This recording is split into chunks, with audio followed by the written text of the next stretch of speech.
Hi, and welcome to the Stream of David Live special edition. Usually we're on Wednesdays, and this is an extra show that we're doing on Thursday. And I am here with my very good friend, Andrea St. Amand. Hi, David. So glad to be here. And you can check and see, I think we're broadcasting. We're on Spirituality Gone Wild. We're on the Stream of David Facebook page. We're in my Facebook group, Global Reset. We're on the Stream of David YouTube channel. And now you've shared it over to your end, because I can look at the things I'm connected to. So you've shared it to your channel too. I've shared it to my personal page and my professional page, and I'm checking right now. And yes, we are live. So I'm going to shut those pages down. Yeah, awesome. All right, so why don't you go ahead, for the audience who doesn't know you, go ahead and tell them a little bit about yourself, and then I'll do the same for the people that are here. Yeah, so I'm an evidential psychic medium, and my background, I've been a professional entertainer. I've been a ballet dancer, and then I spent a lot of years trying to prove I was not a dumb showgirl, so I went to college and law school and practiced law for about 10 years, and I have a real appreciation for groundedness in artistic expression and also spirituality. I have always talked to dead people, for lack of a better way of saying it. And it was just later in life that I turned that ability into skills, which I believe all of us can do.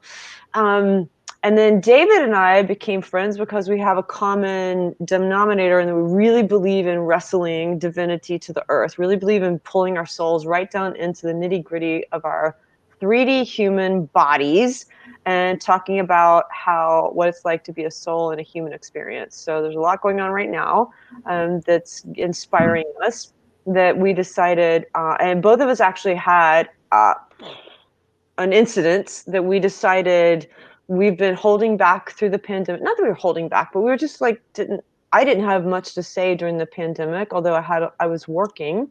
And all of a sudden with the protests, and I had an incident that I really needed to, I was like, now I need to say something. And David coincidentally had something similar happen. And so here we are tonight. And so David, for the people watching me who don't know who you are. So I'm David Strickle. I am a channel. I channel a group of non-physical entities that I call the Stream. My intention in channeling the Stream is to channel pure source with as less filtration as possible, if you will. So I don't insert my past experiences, my religious beliefs, any of that human stuff into it. It's raw, it's real, it can be in your face sometimes. It's never rude or nasty that I can recall, but it's very raw and real, and they can ruffle feathers sometimes because it's not always politically correct. But I really want to take the teachings of Source, the energy that Source makes available to all of us.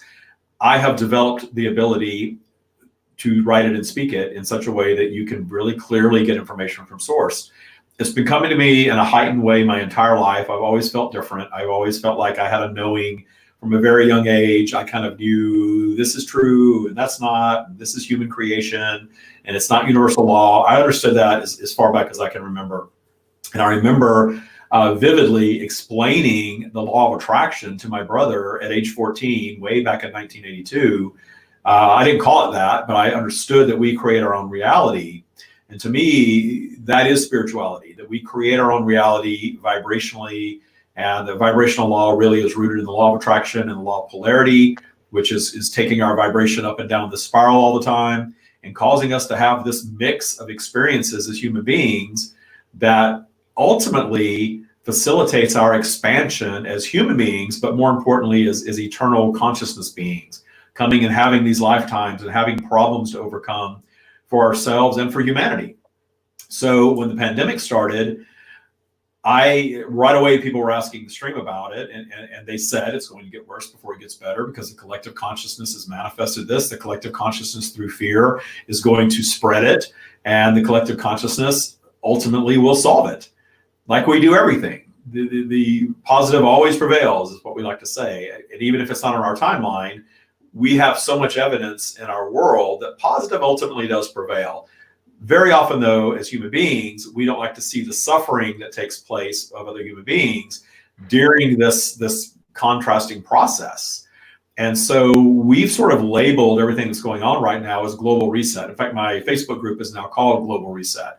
And I've been doing some reset summits, and the stream has been talking about global reset, vibration, how you can raise your vibration in these times, how you can avoid a lot of the negative stuff that's going on. But ultimately, we're all humans, and if you live in the United States, and I know not all of our collective followers are in the United States, but everybody knows what's happening in the United States right now, is we're watching the collapse of government to an extent. We are watching a boiling of humanity, a boiling over of emotion, of fear. And as human beings, it's okay for us to dip our fingers in that if we want. As spiritual beings or spiritual practitioners, if you will, it's not about just ignoring all of it, because we're still human. And it's sort of bubbling up now. And what happened for Andrea and myself is that in this last week, it sort of bubbled up to a level to where my human self, I couldn't ignore it anymore. I couldn't just focus on my vibration. I had to go down in vibration a little bit and become vibrationally aligned with some of the negative aspects of it. And it's been a very interesting week. It started out, and I'm always very candid about everything. I'm not terribly political, but we're in a very political environment right now, and everyone seems to be asking you to take sides. And generally, I don't take sides. Generally, I say my answer is I don't give politics much power over my life, so I don't pay that much attention to it. I have said since Donald Trump got elected as president that I'm not paying attention to that. I'm not giving it any power. But I will tell you what happened for me this week, and this is where Andrea and I started talking. I watched a speech. I've never seen him speak before, and so I watched the speech the other night. And I was troubled by the speech, I'll tell you. And if you're a Republican, if you're a Trump supporter, I'm not judging you for that. I'm not trying to go down that rabbit hole of debate about things. That particular speech took me down my spiral. I think I was already a little down in lower vibration to begin with. Go ahead, Andrea. Can you explain for people who aren't used to hearing you talk what that means about going down your spiral and the polarity? And I use all this jargon. We actually just came out with a glossary for all the jargon that we use.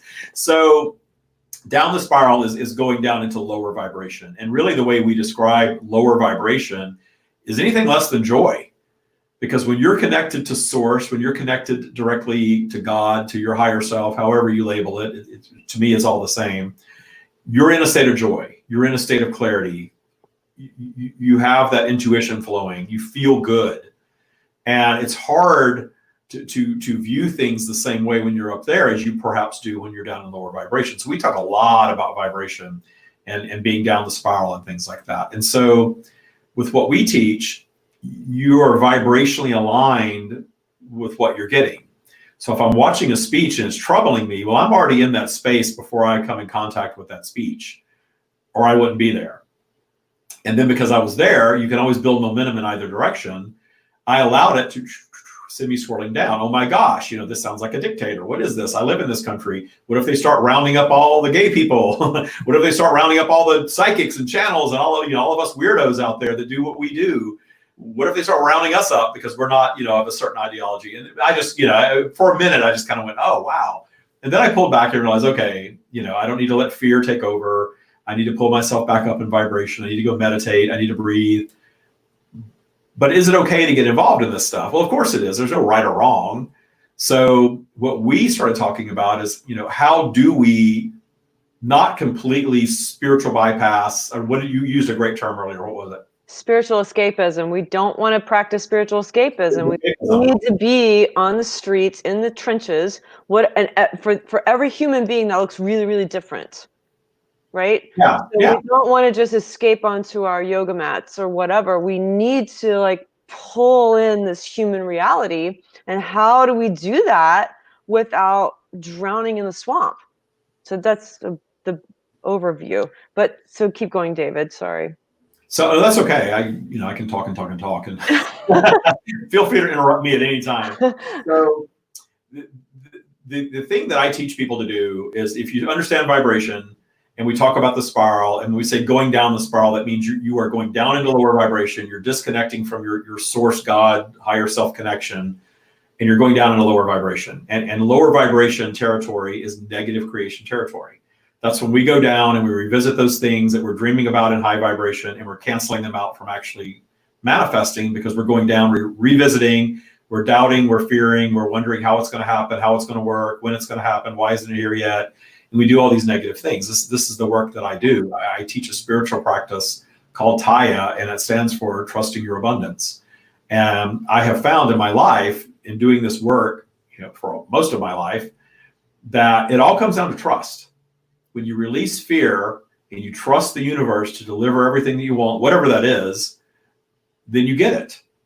So here's the questions that you need. We're going to talk about this over and over and over again tonight.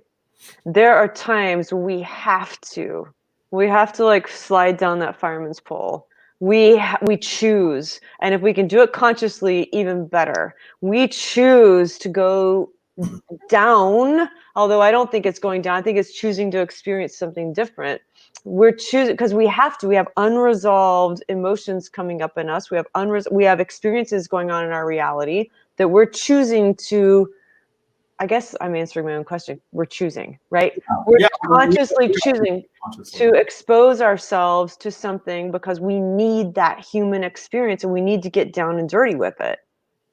Yeah. And so you had that. You chose that. You had that. And the thing that I teach is you stop and ask yourself, is this worth me going down my spiral about?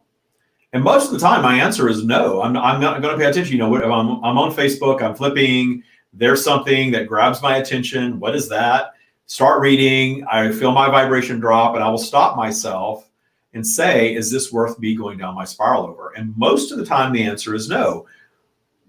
Watching the president speak and feel like that my country is turning into a dictatorship where the military is called in to, act upon our own citizens, that was very troubling to me. And I don't mind saying that was your image. That's the one that you shared with me. Yeah. You had the image of the military turning on its own citizens. And that was your inciting incident, was like, I have to say something about this.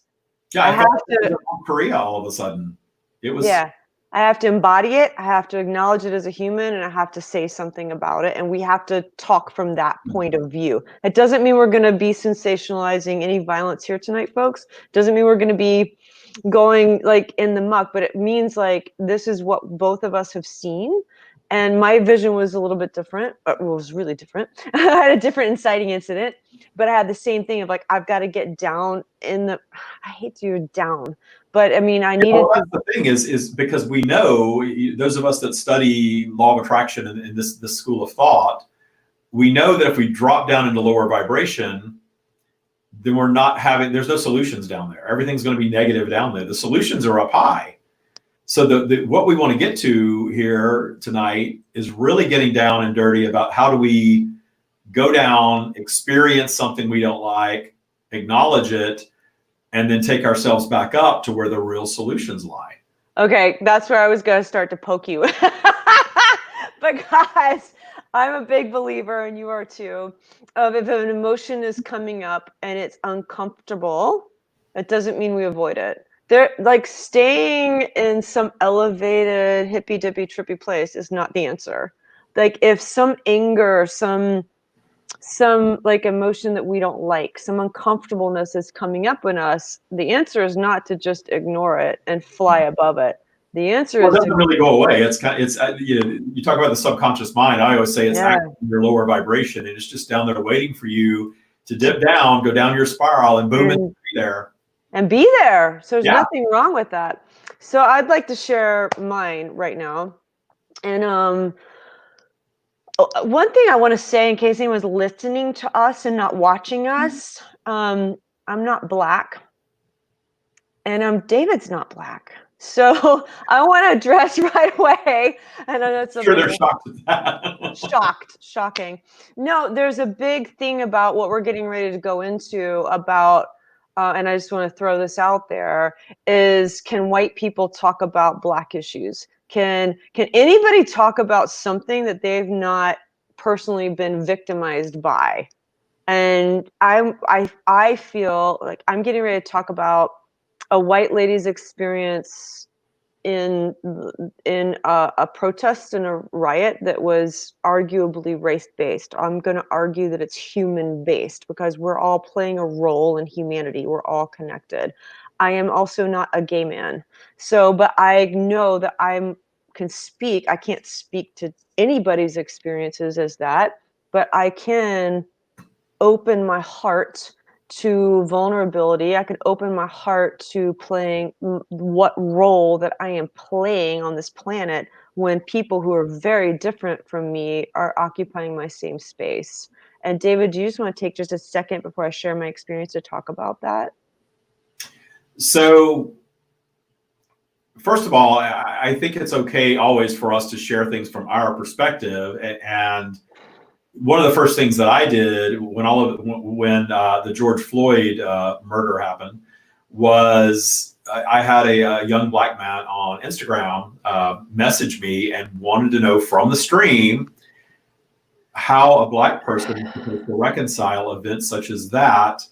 And he wanted to know from the stream. And so I channeled the response from the stream, not from me. And I put the response up on YouTube. It's on the YouTube channel right now. Some of you are watching on there. And before I put it on YouTube, I sent it to our mutual friend, Raminia, who is a black woman. And I said, tell me what you think of this. And, Raminia is always going to be honest. And I love that about her. And she said, as a black woman, at first it pissed me off to hear you saying this. But as a spiritual person, I really understand from a higher level what you're saying. And she appreciated that. And he appreciated it when I sent it to him. And that's the best that we can do is understand that is, sometimes gay people say, well, it's the same, I'm gay and it's the same thing as being black. I know that it's not. I grew up in the South. I had a job when I was a kid where there was a black man that worked where I worked. And when the corporate people came to visit, they had to give him the day off because the corporate people didn't want any black people working there. It's astounding. And this was not that long ago. It was late 80s, early 90s. It wasn't the 50s or the 40s or something crazy like that.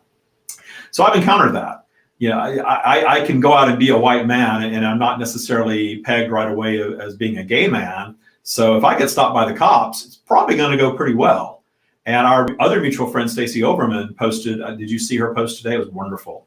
No. She asked a black man what it's like. And he said, I'm getting upset talking about it. After a certain time, I can't leave my house at night because he lives in the South and he owns his own business. And he's out driving his van that he owns in the business that he owns. And he gets stopped, he says 6 or 7 times a year and asks, let me see, some identification. Can you prove you own this business? Where's the receipt for the stuff in your van? That would never happen to me. Would never happen to me. So we can't speak from that perspective. But we also shouldn't stay silent. And as spiritual teachers and as human beings, we've got to get involved in this stuff. And what I want from all of this is to use all of this great spiritual knowledge that we have, universal law, that really does control everything, to solve it, to move it forward. One of the things Raminia and I talked about was Rodney King was 28 years ago. White cops beating a black man, and he lived. 20 years later, they're dying left and right now with this. Yeah. And how do we solve it? And I know enough about universal law that just hating the opposing side is not the answer. The opposing side. Right, absolutely. Absolutely. Whew. One thing that brought up in me before I move forward is that I have a friend here who's a black woman, and she expressed the exact same experience going into a certain suburb that we have. It's not a suburb, it's a separate town. And she's talking about all the time she got pulled over. And my response was like, but wait, you're a woman. You're not a black man, you're a black woman. Does it make you exempt? Like, you're a woman, you're harmless. No. And so I think like we as white people have to talk about and share like what we've heard from the experiences of our comrades, of our friends, because otherwise we don't have these experiences and we don't know about them. And we don't need to drown in helplessness over them, but we need to know about them. And we need to take them into our bodies and actually feel it to the extent we can. And I want to now tell you what I saw the other night, because this is a good segue into that. So I'm in Charleston, South Carolina, and we had a very peaceful protest on Saturday. And the protest moved, a bit like a parade. It moved from one section to the next, to the next, to the next, and it was very orderly. And then later on in the night, things got tense. And so I'm just going to separate in terms of language right now. I'm going to separate protest from riot, even though riot is a very incendiary word. I just want to separate like the time that happened. I was watching on social media, I was watching on the news, and I got so frustrated. Because I couldn't figure out what was going on in my city. I couldn't figure it out because I kept seeing these little narrow, like camera viewpoints that looked like action movie visual bites. You know, it's like they were showing that line of conflict. Where are the cops and who's standing right in front of the cops? I'm like, well, what's going on in the rest of the city? There's 10 more blocks. There's 20 blocks. There's miles around. What's going around elsewhere? No one was showing that. And I got so frustrated. And my fear level was going up because the only thing I was seeing was one intersection of perceived conflict. And so I told my husband, like, we got to go. I need to know what's going on. And by the way, all I need to do to know what's going on is walk out my front door. So my husband's like, oh, Lord, here we go. He's like, oh my gosh, what are we going to do? So we walked out the door. And meanwhile, at that point, now looking back, I know the timeline of everything that had happened. We were hours into protest ended and tension and property destruction had started. Hours into this, hours. And I'm not saying this to sensationalize. I just want to set the stage for what I saw later. We're walking over to like 2 blocks away from here, and people are running in all directions. In Charleston, we're at 0 feet at sea level. I think over there on that street, it was about 9 feet above sea level. And that means like when you have hundreds and hundreds of people hitting the ground, it moves, the ground shakes, buildings shake, you can feel it. And at this point, again, the protest has stopped. So it's not like the Macy's Day Parade moving down. It's people running in all directions. It felt chaotic. And people were running, telling us not to go where we were headed, to turn back. And of course, I'm like, no, I gotta go see what's actually going on for myself. There were so many people up against walls and just on the sidewalks, literally trying to absorb what was happening. There were a few, relatively speaking, like 50 to 100 who were doing property destruction. I never felt unsafe from my fellow people, but I do need to say it was a point of chaos. It was absolute chaos. And the fires had already been started at that point. Tear gas was going on. And the first thing I saw was there was a restaurant. There was a fancy restaurant, big glass windows, and people inside were still eating and drinking. Right? And it stopped me in my tracks. I stood in the middle of the street and I couldn't believe it because looking back at the timeline, every other restaurant at that point in the city had shut down for whatever reason. But at this point, those people were still being served drinks. And now I'm going to make a racial divide. Most of the people on the streets were Black, and they were, doing whatever people were doing during a protest. Some were going, running and doing what they were doing, trying to be heard. And a lot of people were talking. And then there are these white people inside a very fancy restaurant who can't put their fork down for dinner. Now, I've told that story to a couple of people, and everybody I've told it to, white and Black, have started to make excuses for the people in the restaurant. They started to say they were scared to come out. They were this, they were that. They didn't know what was going on. And I got to tell you, 2 hours into a riot, we're in riot phase now. We're into a mini revolution. We're into a historic event. And you can't put your fork down? They weren't at the windows watching. They weren't scared. They were still being served drinks. And to me, I am not going to judge what happened. I don't know the story of what went on inside that restaurant. And that's kind of I don't care about it. What I care about is that visual juxtaposition. It was like I'd stepped into an impressionistic painting. It was like I'd stepped into something that meant a lot. And I literally was standing in the middle of the street and smoke bombs were being thrown, I think, by the police to clear the police, so a fire truck, or to clear the street so a fire truck could get through. And literally men were like, lady, get out of the street. But I was so shocked at what I was seeing. I was so shocked at the cognitive dissonance.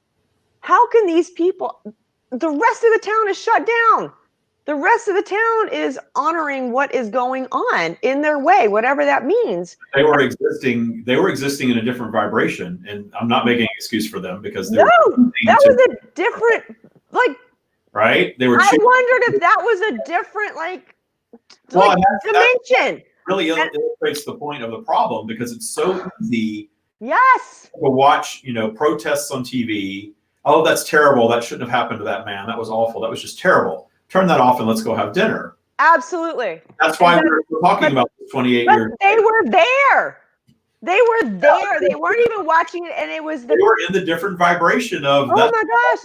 But they were in denial. We're going to do our thing. I'm not condoning it. I'm just saying that's how vibration works, right? But they were in conscious denial. Not paying attention.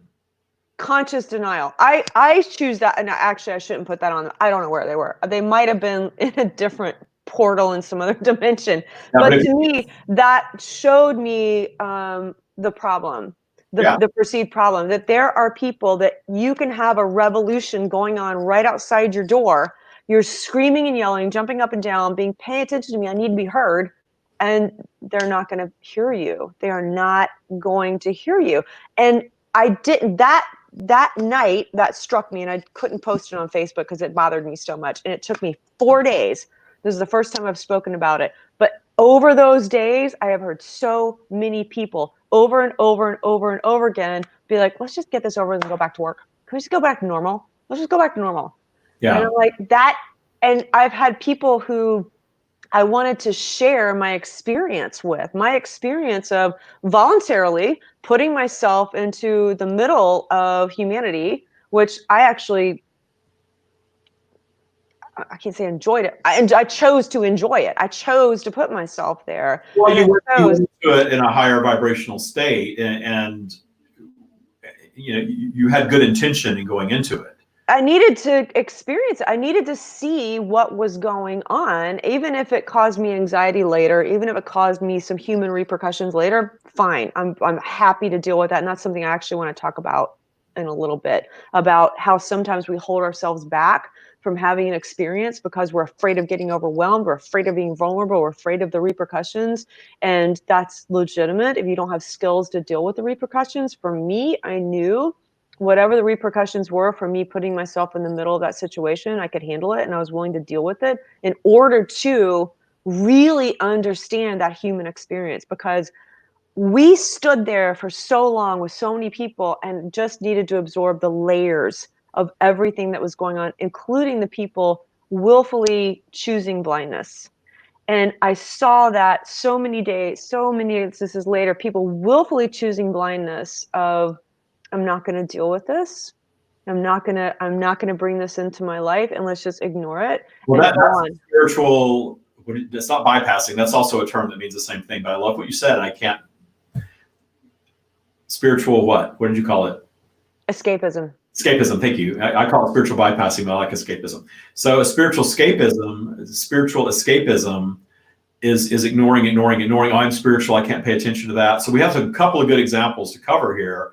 And something that I teach in the Taya practice is that when you have transgressors in your vibe at all, any negative, unwanted people, circumstances, or events, present, past, all the way back to birth, if that stuff is present, it's active and it bubbles up when you go down in vibration, right? And the gift of that is that it's presenting itself for you to detune. Well, that works for us in our lives, and it works for us collectively as human beings. So this racism that is still very alive and well in the United States, after having a 2-term black president, it seems to be stronger than ever, worse than ever. Yeah. So these things keep coming back around and presenting themselves to be detuned, and it's going to grow in magnitude, so that it doesn't matter how much money you have or how spiritual you are or any of that stuff. It's going to come and grab you if you don't detune it in some way. And So detuning to me is going towards solving it. talk about detuning, because a lot of people say, let it go, let this stuff go, move on. Detuning is a process where you start with appreciation, and that's hard. Find appreciation for a racist, find appreciation for a cop murdering a black guy. That's hard, but it's not appreciation as in, I don't want to watch the numbers go down, so I'll get to the point of this. Yeah. It's, oh gosh, I love that. I want to see more of that. That's not No. Higher perspective appreciation of why negative things exist in our world in the first place, and understanding it, appreciating it, and understanding why it exists. Not just because these people are evil and we're not, or these people are just bad. They weren't born bad. How did they get that way? And what's going on in their minds that allow them to do that? It's having that higher understanding of what's going on that you don't agree with. And it's so much more difficult than just saying, I hate that, I don't want to see that. But the problem is that hating it, sending that negative energy to it, fuels it. Yes. So the other thing, the detuning it actually means pulling it into your body. So if you're like, if you see something you don't like, something that you're not, you just can't stand, or that you feel overwhelmed by, what is it in your own body? I think that's the place to start. What is it in your own body, your own experience that you're denying? So if you're denying that there is, if we take the example that I had on the street, where there's like people screaming to be heard and people ignoring it. What is going on in your own soul that is screaming to be heard, that's ugly, that's violent, that might bring up anger, that might bring up resistance, that might bring up all this stuff? The only way to reconcile it is to pull it into your body and figure out what's going on in me that I am so overwhelmed by this. And let's just talk about being overwhelmed. Let's get overwhelmed. What's wrong with being overwhelmed? Yeah, well, and we talk about in a lot this week about anger being step one.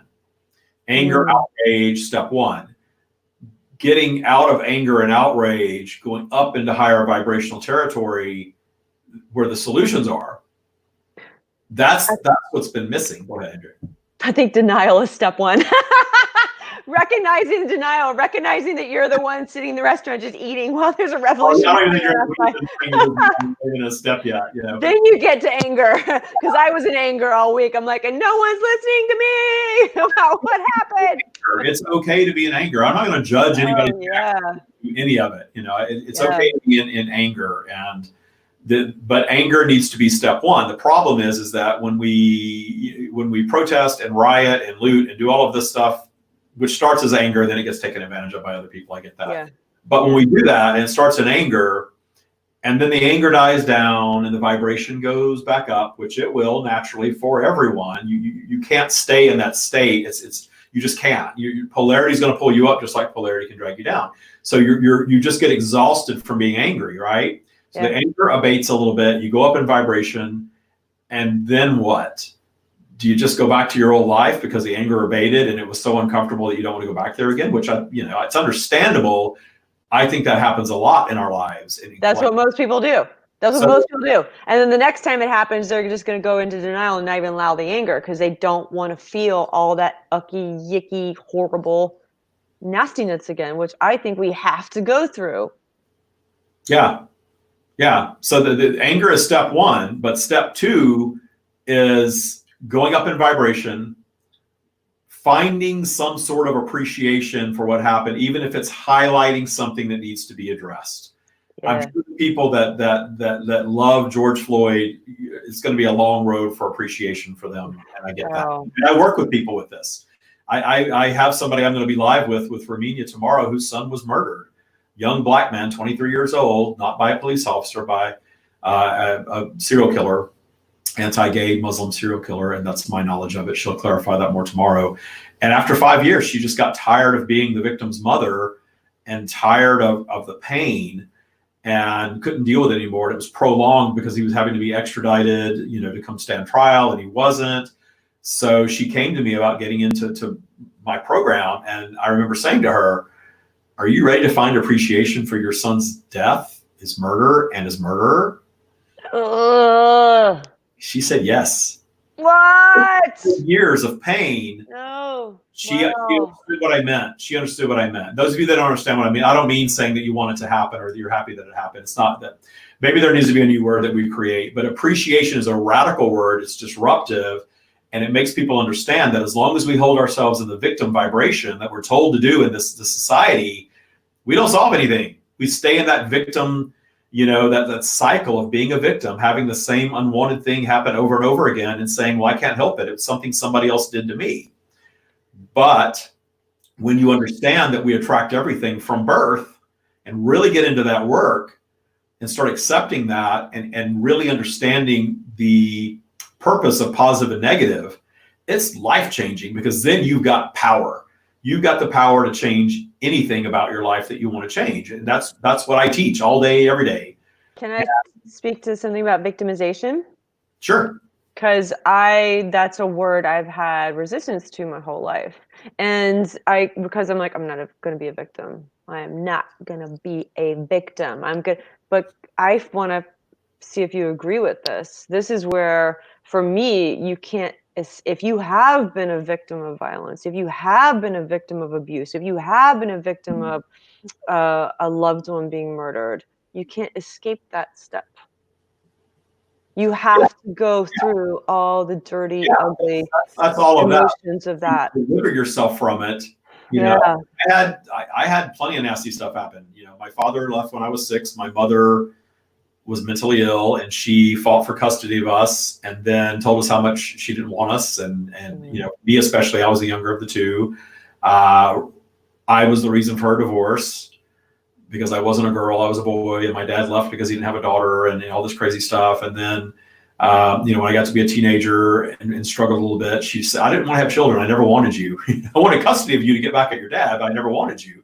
And there was a time that she told me to kill myself.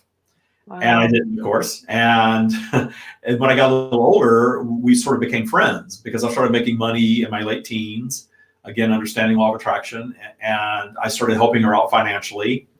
And we had this kind of friendship. It wasn't mother-son. I knew it was never going to be that, but it was friendship. And then when I was 23, 24, I came out and told her I was gay. And she never spoke to me again for the rest of her life, for 20 years. That was it. She said, you're dead. That's it. And then we never spoke again for the rest of her life. And so that was traumatic for me to heal. I mean, she hit me when I was a kid. She used to hit me with the head with scissors when she cut my hair and stuff when I was little. And, she slapped the shit out of me a few times. She did that sort of thing. That stuff was nothing to me. The emotional stuff, the nastiness, all of that. I had to find appreciation for that to detune it. And it took time to do it. And yes, I spent time feeling like a victim because of, everybody deserves a good mother, and I didn't have a good mother. And, mothers can do no wrong, and every mother loves her child. Well, I didn't have that experience. But now at 52 years old, and I started doing this work really in my late 30s, early 40s, I've come to a full realization that being born into her was my vibrational alignment, that I chose to end up here. I wouldn't have created these tools and gone to the level of channeling the stream had I not had all of that experience when I was younger, and other negative experiences as a result of that when I was a little older. All of that stuff served my expansion. And I promise you, I know there's a lot of people listening and watching that are thinking back when they hear these words, there's these negative things, that he's crazy. I can never show appreciation for that. That's awful. How do you show appreciation for your son's murder? You can get there. And when you do, it changes your life. Because what happened for her, and she'll tell this tomorrow, what happened for her, we're taping it tomorrow. It's not live. I'm sorry. She, right in the middle of boot camp, they finally extradited the murderer back to her home state. Oh, wow. She had to go to court and face the murderer for the first time ever. Wow. But she had already worked on this detuning work, and she wasn't in appreciation of the murderer at this time, and I can't tell you or not. But she did come to appreciation of her son's murder. And because she did that, she elevated her relationship with him in his now state. You know how that works. Yeah. Because he's pure positive energy.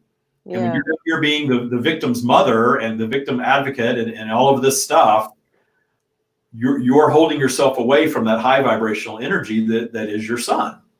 And she understood that, but she had some work to do to get there. So she goes to this court hearing, this extradition. She faces the murder of her son It was not easy, but she did it. She went out to dinner with her family afterward. She made peace with it, and she went home that night, and she danced with her son in her dreams all night. Obviously, I like that story. You're crying. I am. That's amazing. I just, I don't want to give anybody watching this that there's the idea that there's a shortcut. There's no shortcut through. When people get into what I do, I tell them it's work, it's work, it's work. It's not easy. I don't teach, I channel, source. I do not teach. Just be happy and you get everything you want. No. It's not about Lamborghinis and yachts. It's not about that. It's about healing. It's about finding your higher self, your connection to source. If you have passed on loved ones, Andrea, you get into high vibration to pull that energy in. Right. And you're wanting to serve the person that you're working with. And that's how you do. You have that gift, and that's how you do that. And the point is that if you love someone who has crossed over and you are missing them and mourning them and hating that they're gone, you're cutting yourself off from the version of them that still exists, which is high vibration. Which I need high vibration. Absolutely. And one thing, though, that is the normal part of the grief process that I'll just take like a little second to talk about. We have to go through that grief process, which means you're really like this. And however long that grief process takes for you, it takes. And so you can a lot of people who are spiritual, like, I just lost my husband, I can't connect to him. I just lost my child, I can't connect to him. Why do I have to come to a medium? Or why do I have to come to somebody else? And it's because you need to go through this grief process. You need somebody else to make that connection for you because you need to be in grief. Now, that said, eventually you're going to come out of it. And the other thing that a lot of people think of, that David, you just touched upon, people think like, if my loved one died, then if I connect with them, I'm going into the past. And that is not the case. And I just heard this brilliantly voiced last night, that mediumship is not about the past. It's about connecting with that soul as an ever-living being who can guide you through life going on now. And we do have to grieve the loss of the incarnate version, sure. Yeah, and that's going to take however long it takes. But there is like an upswing out of that. So I want to switch gears a little bit and ask you a couple of questions about your thoughts on just a few things. The one thing that has really angered me lately, so give me some counseling here, give me some coaching here, and a lot of other people. A lot of what I've heard is dismissing the protest. Let's get rid of this. Let's get back to normal. How do we get back to normal? I just want to get back to normal. What would you say to what is normal? And do we ever get back to normal, or is that what we're living in always a manifestation of normal? I don't know. What we're living in is an ever-evolving manifestation of our perception of what's going on around us. And it's our perception of it. We all have a different perception, and that's the thing. The people that are in the restaurant saying, "Oh, that's not us, that's them, that's not our problem. When's my dessert coming?" Yeah. That vibration, and that's why they're so disconnected from it. But you don't get to stay there forever. Sooner or later, they got to walk out of the restaurant, right into the riot, right? Or sooner or later, the riot's going to come to their front door. If they keep ignoring, it's going to present itself for detuning in their personal experience. Everybody. We're a collective consciousness. We're all connected here. So I would say, from a spiritual perspective, don't need everyone to agree with you. And I know you don't. Don't need that. Don't need to be right. Don't need for other people to be on your same spiritual journey. I posted something that's very interesting that we're having this conversation today, because everything that's happened this week has only amped up the tension. And I have Facebook groups, I have a Facebook page. And what I've tried to do up until today, actually making this change as of today, I'm making the big announcement right now. I'm just kidding. Nobody's going to care. So I have integrated my professional world on Facebook, and I've kept my private life on Facebook. And I began a couple of years ago accepting friends that I don't really know. I assume they're people that listen to my podcast or watch my videos or read my book. So I just accept a lot of friend requests from people. And so now I've got 4,000 friends and I've got over 1,000 requests, and I've stopped accepting because I know once you hit 5,000, it becomes sort of a fan page, if you will, and you don't have control over it anymore. You can't have friends anymore. And I've always wanted to kind of keep my foot as a spiritual teacher in the human a little bit, in the 3D a little bit. And we are all about that. Yeah. But what I'm seeing is this escalation of the political environment and the global reset that we're going through right now. It's causing everybody to amp up their vibe, and whatever's going on in their vibration is becoming more out there. You're just seeing it more.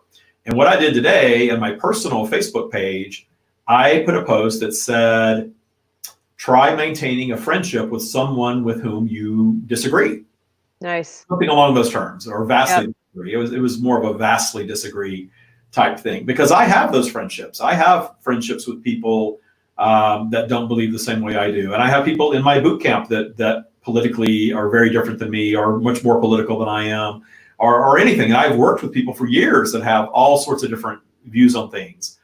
And I've always wanted to sort of understand where they're coming from, because I've lived all over the United States, and I'm from the South, and I understand what that mentality is all about. Mm-hmm. And I've lived on the West Coast now. I live in Southern California, which is as opposite of the South as it is. And so I get it. I get there's all kinds of different points of view. Some are extreme, some are too extreme for me. But I posted this today thinking this is sort of a little feel-good kumbaya, try maintaining a friendship with someone who believes differently than you, because we're all being divided right now. We're allowing our to be divided. And right now it's like you're this side or that side, and that's it. There's no middle ground. Well, I don't believe that. That's why I have to shun politics, because ultimately, A, I don't give it power over my life, and B, none of it really works for me. Well, and two, can I just take a second right there? We've talked about that before. There is no just one side or the other side.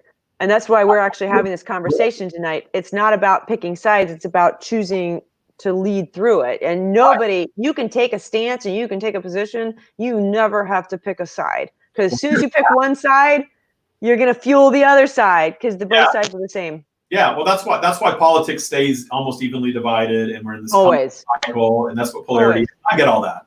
From a spiritual perspective, when I'm up my spiral and I'm channeling the stream, I could care less about any of it, because I understand it.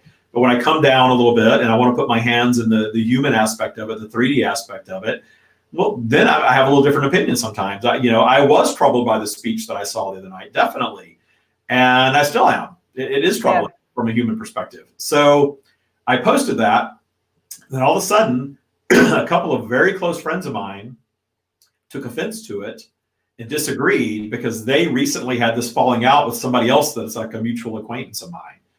And they made it about them and that incident. And an argument ensues. And I was trying to explain, I wasn't in a negative place, but obviously I wasn't as high up the spiral as I thought I was, or I wouldn't have attracted this, right? So I'm trying to explain, this isn't about that or you. This is a general statement of, instead of being divided, trying to find some common ground. And I guess what I should have said is, if you can't find common ground, then it's okay to walk away. I didn't think I needed to say that. I think on my spiritual page, I could have said it and it would have been very well received. But these aren't necessarily spiritual people. These are the broad audience, that I'm connected to on Facebook. They got mad, and 2 of them blocked me on Facebook that are good friends, people I've spent holidays with. Wow. Not long-time friends, but still people I really like. And it's amazing to me how quickly I was like, there's some clarity on how valuable my friendship is to them, that they couldn't message me and say, hey, WTF, what are you talking about? And I would say, hey, it's not about you. And it would have been the end of it probably, but instead it all played out in public and got weird. And then, they started posting pictures of posts that other people did, and David's wrong. And like, whoa, this is just getting crazy. So I deleted the whole post. And I came to the realization that you vibrationally move away from people sometimes. I tell people that all the time, that they come into my boot camp. I say, get ready, you're probably going to lose some friends, because the more you elevate your vibration, the people that appreciate the lower vibrational version of you, they can chase you up your spiral, or they're going to disconnect. And get mad. By the way, they're going to get really, really, really mad. So that begs actually a question of, because I think this is the question a lot of spiritual people have. How much do you engage on Facebook? How much do you even, because as humans, like as I'm talking as if like we're spiritual in one level and humans on another level. All the For same. me, yeah, we're all the same being. And there are a lot of times where I'm wishing like I hadn't made a post or hadn't made a comment or hadn't done something, but it was authentic. You got to step out. You got to step out. I Absolutely. took it down just because the negativity that was in the comments, and I was starting to participate in it. I thought, you know what, I'm just going to delete the whole thing. I didn't have time. I was busy today. I'm like, I don't want this to keep going. I'll just delete the whole thing. It's fine. And I made peace with the people that blocked me already. Like, wow, that's interesting that our friendship couldn't withstand a little disagreement on Facebook. Yeah. We're not good friends, and it's okay. But what I was told, I spoke to another one, and what I was told was, you can't take. You got to take a side. His opinion. You got to take a side. You have to take a You gotta take side. a side. Because what I didn't like was this thing that I call mask shaming. Shaming people for wearing masks right now, but more specifically in this conversation, I have friends that shame people for not wearing masks. Now it's this political thing. I was talking to a man in Australia today, and I told him in the United States, wearing a mask or not has become a political statement. Yes, it has. Crazy, you people are nuts. You know, I Yes. I talk to people every day outside the United States. They're like, oh, I'm so sorry that you're an American. You know, it really is like that right now. Yeah. But it's become this political thing. I see people I saw a man last week videotaping a woman pushing her child in a stroller, just the two of them, and she wasn't wearing a mask. Look at her. She doesn't have a mask on. She must be a Trump supporter. Literally, that was on Facebook. I thought, this is crap. I unfollowed him. I don't think I've ever blocked anyone. Yeah. That's not something you need to get involved in. But I agree. That's a reality of where we're living right now. Yeah. So this mask shaming stuff. He says either you wear a mask or you don't. Either you're for Trump or you're not my friend, and all this stuff. And I was just like, wow. I didn't know I had to pick a side to be your friend. And our political views aren't even that different, but I have to be as staunch about it as him on these specific topics that he deems important, or we can't be friends. My favorite thing as a human being is clarity. I love clarity because I got the clarity that my mother didn't love me unconditionally early on. And that clarity ended up being the first thing I appreciated really in my late 20s. I started, at least I have the clarity that my mother didn't love me unconditionally. And then it evolved way past that. But that I love clarity, knowing what the universe is all about, understanding, and I'm not claiming to be an expert on every little thing, but clarity on people's behaviors, clarity on people's positions, clarity on how good a friend I actually am to you and how valuable that is. I love clarity more than anything. So maybe that's why we like the polarity. Maybe that's why we like sometimes getting into an argument with somebody, because it's going to make us define our own views and our own positions, at least within ourselves. At least then we'll see like, ooh, where do I actually stand on this? Someone's forcing me to articulate this position, or someone's, so there is that. And that's worthwhile as long as we don't get stuck there. Right. So and the last thing I want to ask you about, and then we can go wherever I want to take some questions, because I did see somebody that mentioned suicide, and I want to talk about that. But the last thing I want to talk with you about, the one thing that has come to me in the last few days is when we take sides, it's almost like let's take the current situation. I'm not Black, it's not my problem.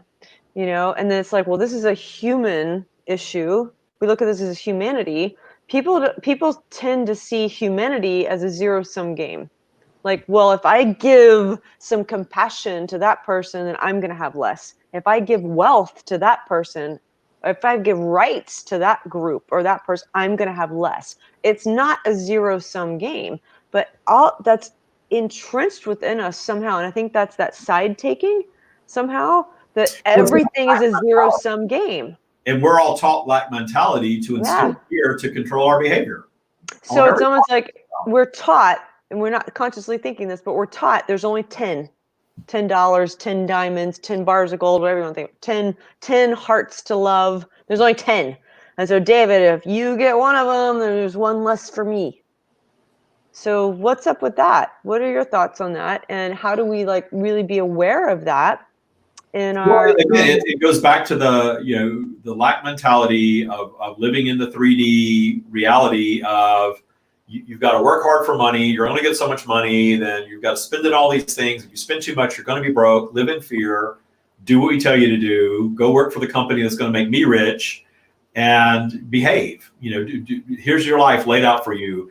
You're born, you go to school, you go to college, you graduate, you work for a company, you get married, you have your 2 children, or 2.4 or whatever it's supposed to be these days, probably less than that these days, right? And then you save for retirement and you die.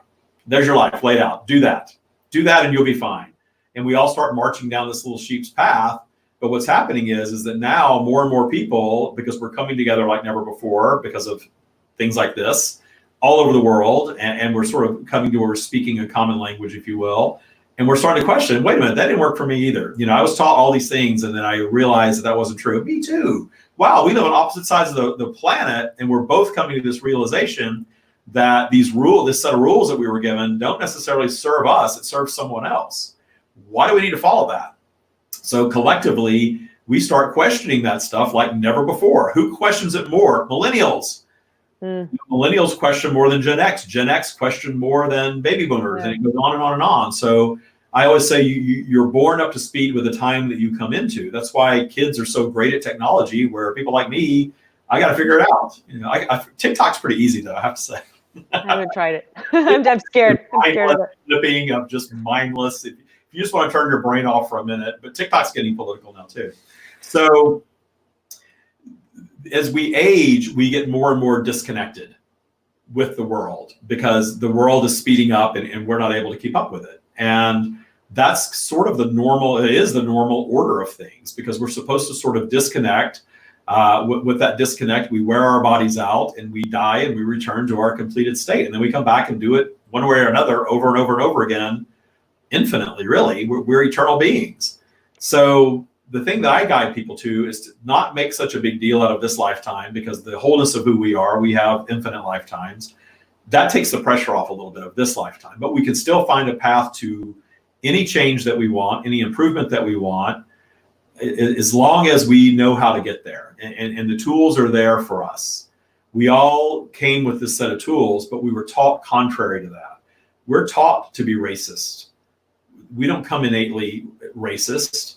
We're taught to be racist. There was a great picture somebody posted just the other day. And it's a woman sitting on the subway, and she's turned away from this black man sitting next to her, and she has a little baby, and the little baby's reaching out to him. The white lady with the little white baby. And the white baby, isn't judging him. And I don't know what that picture was really about, but it was very clear what it was. Visual. Right. Yeah. It was very, very clear. And so that just proves that I don't think anybody is born into that. Now, you can vibrationally align with being born into a set of circumstances that may include being born into a racist family. I was born into a racist family. But I knew early on, this doesn't make sense to me. I don't understand how you send me to church and the minister at church says, we're all children of God, and then I come home and hear that I can't watch the Cosby Show because they're black. Right. Children of God, what's that about? And I questioned that really like 4th, 5th grade. I was questioning that stuff. Absolutely. I was asked not to come back to Sunday school as a kid. So again, it's the stream stuff that I point to. But we're taught to fear and we're taught lack, and that keeps us in place. And when you start viewing the world differently as abundant, because the world is abundant. Look at the abundance now. Look at a middle-class home now is 4 bedrooms and 3 bathrooms with a 2-car enclosed garage, right? Who grew up with that? Yeah. That's a middle-class home. When I was a kid, a middle-class home was a 3-bedroom, 2-bath house with a 2-car carport and a laundry room in the garage. Well, that's our standard is above that now for middle-class people. And that's just another sign of abundance. And the house costs, 20 times more than it did back then. Oh my gosh.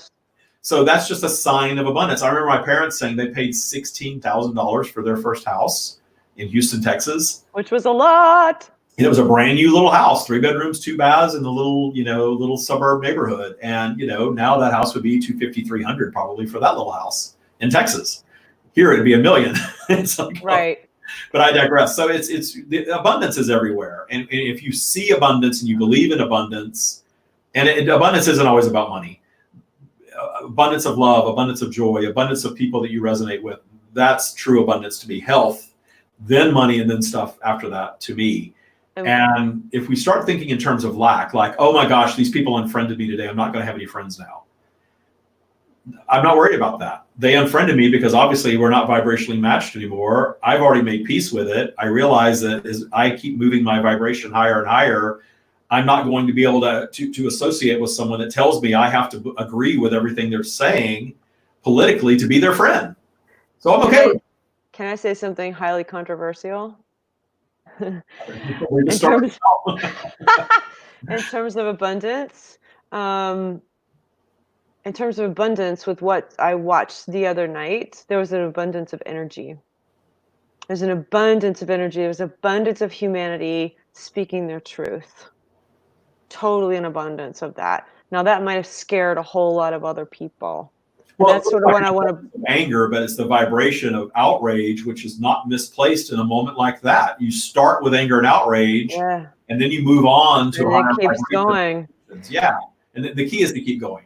So what would I have an answer to this. What would be your call to action right now? Because for me, with people who really are, for no matter where you are, whether you're like looking at, whether you're in the middle of riots and you're really dealing with violence going on, or whether you're in a place where you're watching it on the news, to me right now, the call to action is to like really use this as a time to see what your soul is screaming out for you to hear, and to really go inward. And if your inward means you're called to get out on the street, go for it.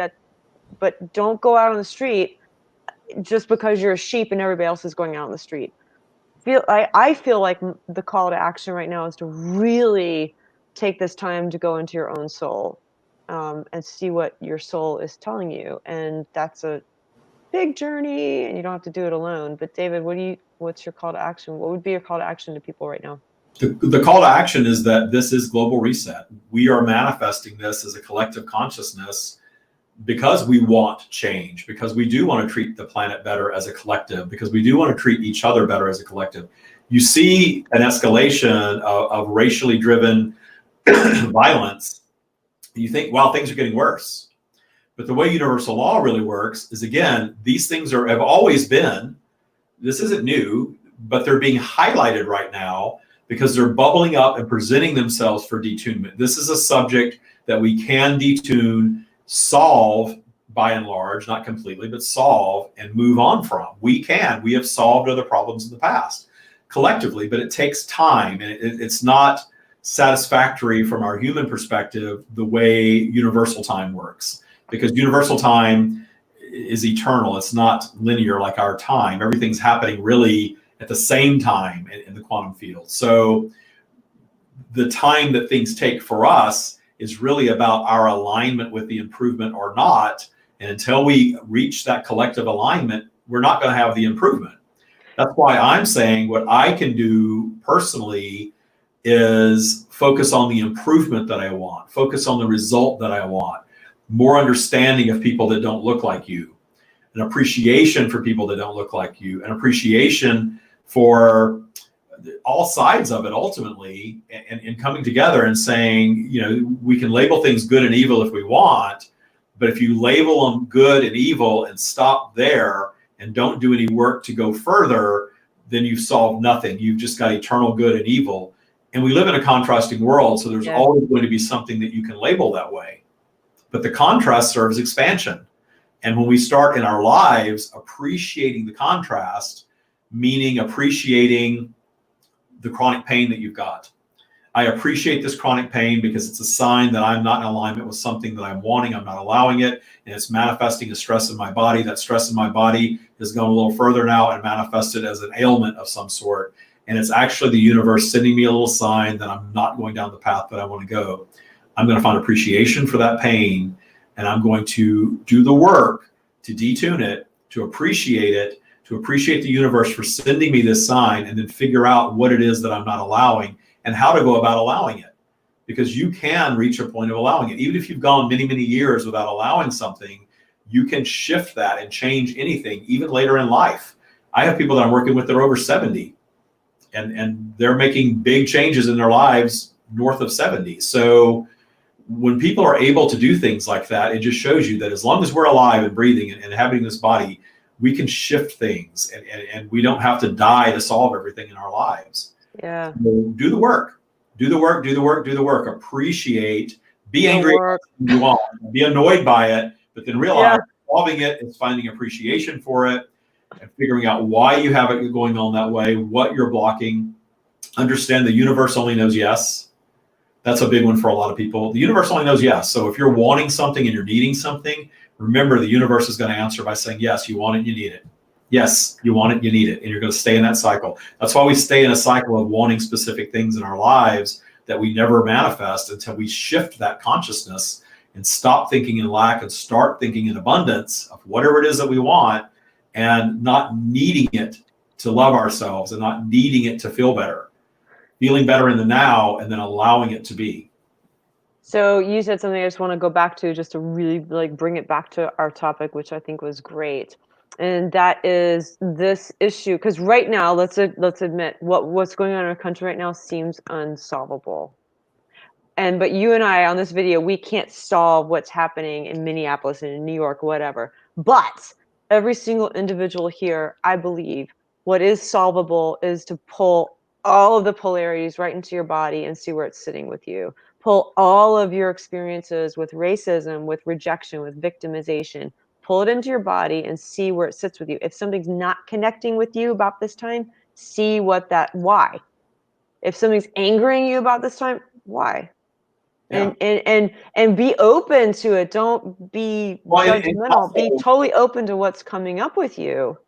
If you have an emotion about something, an emotional trigger, I think Stacy was saying that on the comments earlier. If you have a trigger, that's something that's active within you that needs to be detuned. And until you detune it, that trigger is going to come back around again and again and again. And detuning does not mean ignoring. And you had earlier when we were speaking, you were it wasn't on this call, but you were like talking about the process of making peace with something, and you don't just make peace with it.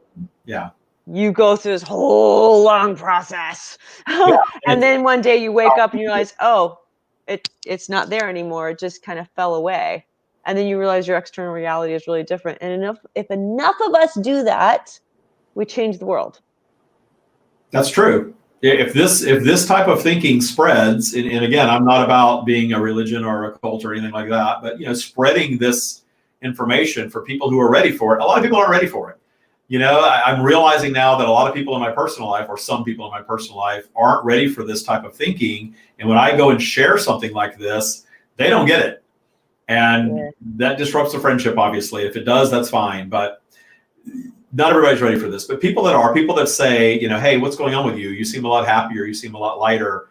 Dip into it a little bit. And then if they're like, oh, no, that's crazy woo-woo stuff. Well, that's their choice to make. But we do contribute to the collective consciousness. And what we're talking about is very powerful stuff. And our little contribution individually to the collective is where it starts. And how change starts to happen is when we start realizing that we can hate the cop all we want, we can hate the racism all we want, but that's not solving the problem. Solving the problem is turning towards solutions. What do we love in this world? What's positive that's going to come from all of this? Are we getting angry enough and highlighting enough now to where more people are realizing, wow, this isn't just going to go away if I sit in the restaurant and finish my dinner while the protest is happening. I'm going to have to do something about this myself sooner or later and reconcile it. Because if you don't, again, it's going to continue to bubble up and present itself to you until you do in one way or another. And then all of a sudden, oh my gosh, I'm a victim. This horrible thing happened. And it's never happened to me before. And we've always been so blessed in our lives. Now this awful thing happened. Well, awful things happen to people on this planet all the time, and to some more than others, certainly. So having some, first of all, empathy for all of that, and realizing that we can't just keep ignoring it because it's not about us personally. Right. In this country, it's very easy to go right back to our little white lives and say, hey, not my fault, I'm not racist, I've got black friends, it's all great. Well, to help solve it. Yeah, absolutely. And by the way, it's perfectly fine for a minute or two or however long it takes to hate the person who victimized you. and just know you're going to move through it. Because if you keep yourself in that lower vibration, and that's what the person I was talking to about earlier, whose son was murdered, she knew that keeping herself down in that victim space was ruining her existence. And she knew that her son didn't want that for her in his now state, or wouldn't have in his human state. Yeah. And she owed it to him to come to terms with it and detune it, find a path of appreciation for his life, and detune all of that stuff so that it's not this, I'm sure she's still sad about his, I'm Oh, sure of course. but it's Of not the course. same. It's not that Yeah. constant throbbing sadness, because now she has moves through tools it. and access to go up in vibration and really experience him, which I think is great. Yeah. I just want to say, just take 1 minute, because I was scrolling through the comments over here where one of our viewers or listeners mentioned, and this is when we were talking about death and lost somebody to suicide. And I just want to say there's so much about suicide I have to say that's too much to get into tonight. But all suicides are different, and they're different energies, and I understand how hard it is to lose somebody to suicide, because there's so much that you don't understand about it and that you'll never, ever, ever know. It's like an unsolved mystery sometimes, not always, but sometimes. And there's a lot of societal judgment around suicide. There's a lot of societal judgment about how you're supposed to act, what you were supposed to know ahead of time, what you're not supposed to know ahead of time, how you're supposed to judge and condemn and blah, blah, There's a blah. lot of guilt around it for people that There's a lot of survivor guilt around it. So for the woman who, for the folks who have suffered that, I feel you, I hear you, I get it. It's deep. But everything that we're saying tonight, you do move through it. And for every suicide that I've experienced, and I've been in my own life suicidal, it's, again, I'm getting ready to say something really controversial. The fact that you can come to a place in life where you realize you have the right to live or die, and it's your choice, is a profound, profound state. And that someone else is making that decision, I have the right to live or die, that's a profound state. And as hard as it is for those left behind, um, it's a weird thing to kind of come to the realization of respecting that person's decision, even though if you're in a lot of pain. I think that's what I really believe that's what David was talking a lot about tonight on all these other experiences, that you come to the realization, I'm going to appreciate that experience. I'm going to respect, I'm going to respect their decision to do that. And here's the other weird thing. When it's not a suicide, when it's someone who's perpetrating a crime, they're choosing to do that, right? They're choosing to commit that crime, and you don't have to respect their choice, but you do have to acknowledge that's a reality. And that's then David brings back to the murder. Someone chose to murder somebody else.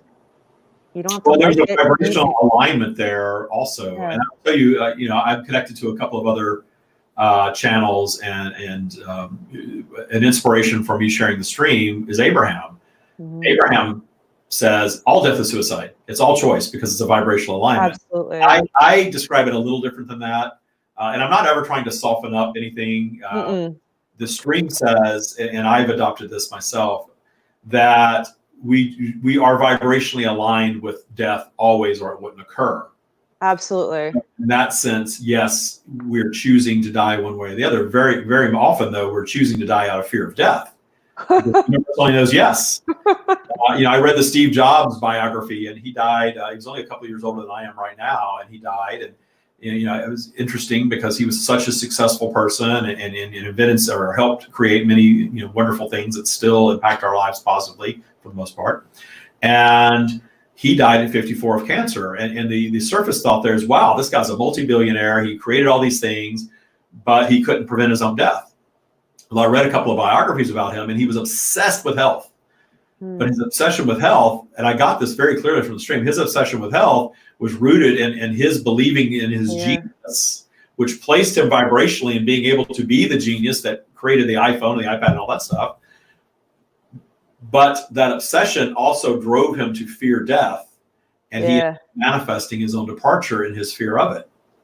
So that's a good illustration of how, yes, we do all choose it one way or another. What the stream said about George Floyd was his vibration was one of fear of being killed at the hands of police. He manifested his fear. So you have a cop that obviously has something in his vibration that allowed him to do what he did and drove him to it. And then you have a man who is fearing that. Boom, you've got a manifestation of an event. Yeah. and a very powerful one. And yes, he is becoming a martyr in all of this. And I'm sure his children and his family would rather not be the case. But maybe his death is the thing that's going to cause humanity, especially in the United States, to really shift on this topic to some solutions. And at the end of the day, we're all eternal beings. Life and death is not what we think it is. You know, we're taught to fear death. And it's the one thing we're all going to do. You know, we're all going to depart this physical being that we're inhabiting right now and go back to our completed state of being an eternal being, which is what we really are. So if we start seeing it, the stream has said it's a weekend trip. Think of life as a little weekend trip. You do it over and over and over again. There's not that much pressure on it. You know, you go, you have your couple of nice days, you go home, that's it. That's really what life is, but we don't think so. We come here and acquire this ego consciousness. Well, we're human. This is so great. Look at all the stuff that we want. This is just going to be amazing. Oh, wait, problems. We've got problems. I'm being taught this stuff by my parents. It doesn't make sense to me. And then society, and now I've got pressure. And now I'm being told that I'm not the right XYZ that I'm supposed to be. Contrast. But if you allow the contrast to drive you towards solutions, and you allow the contrast to do what it does for a lot of people, wait a minute, I don't believe that about me. I'm not going to absorb that. I'm going to believe that I am worthy and that I am great and that I am loved. And no matter what people around me are telling me, I'm going to believe something different and tell a different story and live a different life than is being laid out for me. My life was laid out for me to be very poor, probably in prison. I was told that I was going to be a ditch digger and I was going to end up in prison. I was going to end up dead. I was told that through my whole childhood. You're lazy. You don't care about anything. I was just told that over and over and over again. And I remember thinking, I don't believe that. I didn't believe that for a minute. I didn't do well in school. I'm dyslexic. Nobody knew that but me. You know, I knew that I had trouble and my mind drifted off and I was always in a daze. But teachers were just like, you're so smart. You're just lazy. I stopped school in the 10th grade and went and got a GED and started my own business because I didn't want any part of formal education. And I went about educating myself because I didn't think I had to play by the rules. And at 52, I can tell you, I still don't play by the rules. And I'm not going to play by the rules of somebody telling me that I have to pick one side or another to be their friend. That's crazy. Go ahead. That's what I wanted to end with, actually, the concept of contrast. And that's what I've spent a lot of time over the last several years embodying both contrasts in my life at the same time and holding space for all of them. And that's what happened the other night. And that's what got me through, I think, that experience the other night and allowed me to absorb all of it. Is the contrast, absorb everything on one end of the spectrum all the way to the other and absorb and be open to all of it and be like, I don't have to pick, I'm a protester or I'm a rioter or I'm going to run and hide in the restaurant. I don't have to pick any of it. Yeah. I can stand there and really appreciate the contrast. And I knew I wasn't in physical danger. For you because you were in high vibration intention when you went into it. You weren't going out to just destroy out of anger. No. That would bring that sort of negative energy right back on you. You know, you were frustrated and angry at the situation. Yeah, I was. You went out with a high vibration intention of supporting. And it was just beautiful. It ended up being, and the people I drew to me, the conversations we had were actually fantastic. But it was in the moment being able to support and feel all the contrast, feel the fear, feel actually I'm safe, feel the depth, feel everything. And it's hard to do that sometimes in daily life because we get caught up, especially if we're watching the news or social media or whatever. But I would like just to wrap this up to challenge everybody to do what we were saying earlier. Pull all this into your body and let all of it sit with you, all of it. And it can be conflicting. It doesn't have to be, oh, I'm this or I'm that, or it's this, or I'm angry. And no, I don't want to be angry. I'm this. It can be all of it at once. It can be one hot mess. And that's fine. And know that you're going to come back out of it. That's important too. This detuning thing is a process, and enjoy the process of detuning. Oh yeah. It's a life journey. Yeah, it's this Taya thing that I teach. It's an ongoing practice that you do for as long as you're human, if you want to. It's not something that you learn and you're done and you're all fixed and life is perfect. There's just no such thing as that. You're not going to get perfect, sorry, but you can get improvement. You can understand how the universe operates and how the world operates, how people operate, and you can have good friends disconnect with you and 4 hours later be here happily talking to Andrea and having moved on from it already and made peace with it, because that's just the way life can be. And 20 years later, they reach back around. Yeah, we'll see. Or not. We'll see, or not. It's all good. It's okay. I've got my dog. And anyway, so Andrea, tell people how to find you. All right. If anyone needs a reading, whether it's mediumship with talking to your past loved ones who will still guide you today, or if it's a guidance reading, a psychic, whatever you need, find me at andreasaintamand.com. And the Saint is all spelled out. So it's Andrea, Andrea, SAINTAMAND.com, or research. You see my name here probably on the bottom of your screen. Get on my Facebook page. But I would love to work with you. Readings are I think one of the best things to do because it's a soul to soul connection. It's very validating. And so what David and I do are different. I do one-on-one and then some coaching packages. And David does long-term work with people. So Yeah. So Andrea St. Amand, all three words spelled out, no dots or anything like that, .com. And you have a Facebook group too, right? I don't Okay. I don't have time to run it anymore, actually. Well, there you go. Yeah. So yeah, just find me and get on my calendar. There you go. So you can find me at thestreamofdavid.com. You can go to the Taya page on the website. It's thestreamofdavid.com/TYA. Trust your abundance. If this gets on camera, let's see. TYA. There you go. I had it tattooed on my arm. And you can learn about the Taya spiritual practice. I've been talking quite a bit about that. I talk about it all the time. It just oozes out of me at this point. And I do have a boot camp program for people that are really ready to get in and start changing their vibration and sort of taking control of their awakening. That's what really transpires in there. And if you want to learn more about that, go to the website, read about Taya. And then there's even a section about boot camp.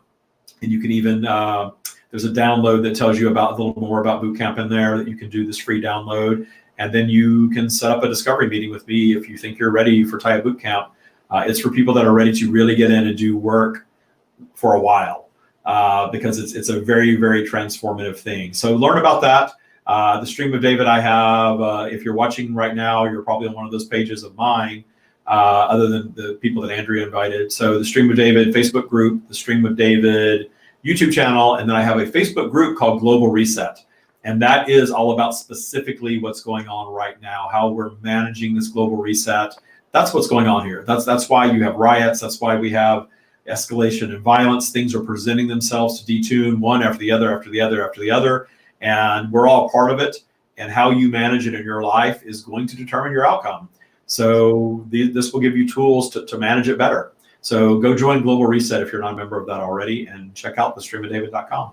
And one thing I will say, there is no, I don't know why I'm feeling called to say this, but there is no ugliness. There is no human horridness that David and I have not dealt with and that we don't handle. So we really, like, especially like in readings, like stuff comes up. So both of us are really about rolling up the sleeves and getting into humanity. So please don't feel like you have to be already in your white hat to come work with us. We're not about that. We're about, I actually feel a lot of people say spiritual workers are light workers. I feel like I'm a dark worker because I feel like I can go very well into people's like fears and darknesses and really help bring them to the light. And David, I know you do the same thing.